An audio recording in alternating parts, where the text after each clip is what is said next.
I started swimming in 4th grade. I've always been swimming. Like if you're swimming a 200 or 500 or even just a 50 and halfway through it you have a cramp or you feel like you're gonna throw up or something, you don't just stop in the middle of the lane and drown basically. You keep going, you do it all the way through, and whatever happens once you're done happens, but you still did it.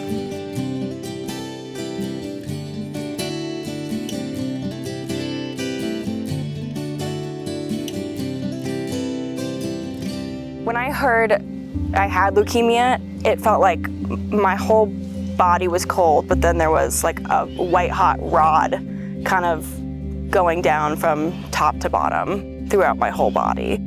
Here's a 19-year-old young adult just starting her life, you know, outside of the home, and you're thrust with this and have no clue, because we really haven't had cancer much in our family. Faye falls into our adolescent and young adult population group, and so these are patients who are in, you know, anywhere from their late teenager years to early adult years, and these are cancers that we frequently see in the pediatric population, and we have excellent outcomes when we treat this group of patients in our pediatric setting.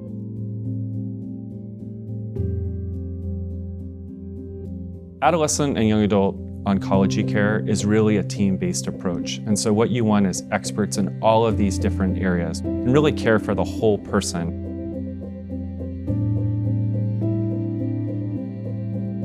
You don't realize how hard leukemia is with treatment. It's not something that you stop and start. It's a constant battle against these cells in her blood. For treatment, there's parts where you just want to quit because it's hard, because you're throwing up, because you're bald, because you know your jaw aches from chemotherapy, different things, but you can't just stop. Like in swimming, you could drown. With this, you could die. So you just push through, and I think they're kind of parallel to each other in the mindset that you have to have. Faye's care team at Seattle Children's was fantastic. We were so lucky to have her at Seattle Children's. They're so professional and so knowledgeable that I don't know how you would not just kind of take their advice and do what they recommend. When I first got to Seattle Children's, the first person I met was Fred, who was my social worker, and he was great in terms of just like comfort care. And then I met Dr. Ganapathy, and she reminds me a lot of my aunt, who's also a doctor, so I felt a pretty like instant kinship with her. I could relate to my care team, and being close in age was more of a blessing than a deterrent in any way.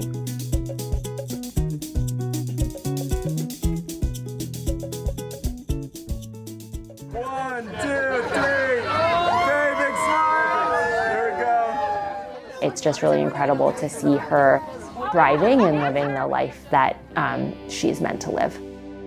I think Faye has every potential that she wants, and every aspiration that she wants, she's going to achieve, because that's the type of person that she is. It's limitless for her.